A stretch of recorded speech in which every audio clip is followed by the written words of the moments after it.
Disebut juga dalam bajet kepada ahli yang berusia antara 40 hingga 54 tahun dengan simpanan KWSP kurang daripada RM10,000.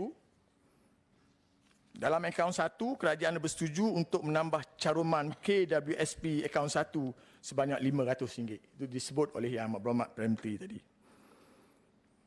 Dan Yang Amat Berhormat Perdana Menteri menyebut tiada satu dunia pun dalam dunia ni yang mengeluarkan wang simpanan dikala kita melepasi kegelapan.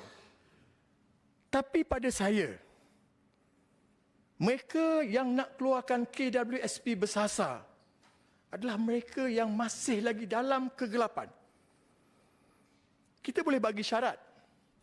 Kita tak boleh tutup sebab duit tu duit mereka. Bukan di kalangan B40. M40 pun terlibat. Tapi malangnya, Yang Amat Berhormat Perdana Menteri mengarahkan supaya dicagarkan akaun KWSP kepada bank.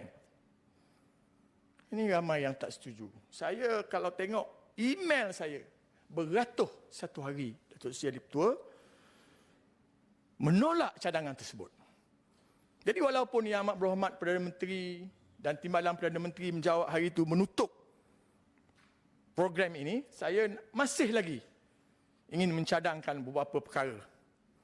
Dalam sesi dialog Anak Muda Temu Anwar di KL Convention Center, KLCC, pada 19 Mac yang lalu, ada satu soalan daripada mangsa berkaitan dengan KWSP dijadikan cagaran dan pinjaman bank dan pengeluaran KWSP bersasar. Yang Amat Berhormat Perdana Menteri menyatakan, jawapan dia, pembangkang sengaja menjadi isu pengeluaran KWSP bersasar sebagai strategi politik. Tidak betul. Saya nak katakan di sini, tidak betul. Isu ini sebenarnya dimulakan oleh rakyat biasa dan NGO-NGO yang memperjuangkan isu-isu rakyat. Bukan daripada parti politik. Beliau datang ke Dewan Negara dikala saya menjadi timbalan Presiden Majlis Senator untuk membawa isu ini.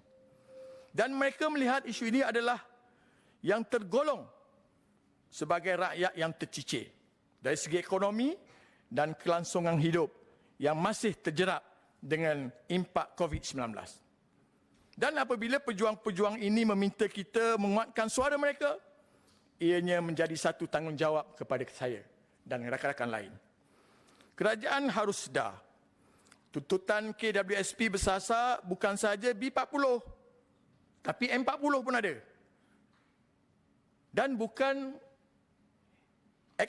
eksklusif pengundi Perikatan Nasional. Mereka juga ada pengundi Pakatan Harapan, pengundi UMNO dan sebagainya. Tapi Tuan Yang Di-Pertua, masih lagi kerajaan tidak bersetuju dengan cadangan tersebut. Jika diperhalusi, antara penyebab utama pengeluaran KWSP bersasar ini ialah untuk membayar hutang. Membayar hutang yang tertunggak sebenarnya. Bukan nak belanja hari-hari. Takkan nak bayar hutang, kita kena berhutang. Pemangsa kena berhutang. Tak wajar langsung apa yang dicadangkan oleh Yang Amat Berhormat Perdana Menteri. Saya nak bagi cadangan. Sekiranya kerajaan bersetuju untuk keluarkan KWSP bersasar, maka saya ada beberapa cadangan kepada pihak kerajaan.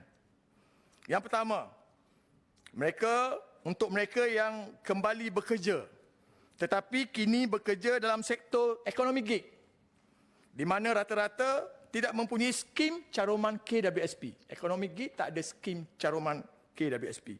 Kerajaan boleh mewajibkan kewujudan satu jenis skim khas caruman KWSP untuk sektor ini dan memberi insentif seperti pelepasan cukai dan sebagainya untuk memudahkan syarikat sektor ekonomi gig melaksanakan skim ini. Dan yang kedua, dua cadangannya. Untuk mereka yang memilih pengeluaran KWSP yang bersasar sekarang, kerajaan boleh menimbang untuk mewujudkan satu skim khas untuk mengubah pengeluaran penuh umur 50-55 tahun kepada mewajibkan pengeluaran sebahagian secara annuity tetapi tidak melebihi 20% dari jumlah simpanan setahun untuk 5 tahun. InsyaAllah, ia akan membantu menambah dividen KWSP sekaligus menambah simpanan pada usia 60 tahun. Satu lagi, cadangan kepada Yang Berhormat Menteri Ekonomi.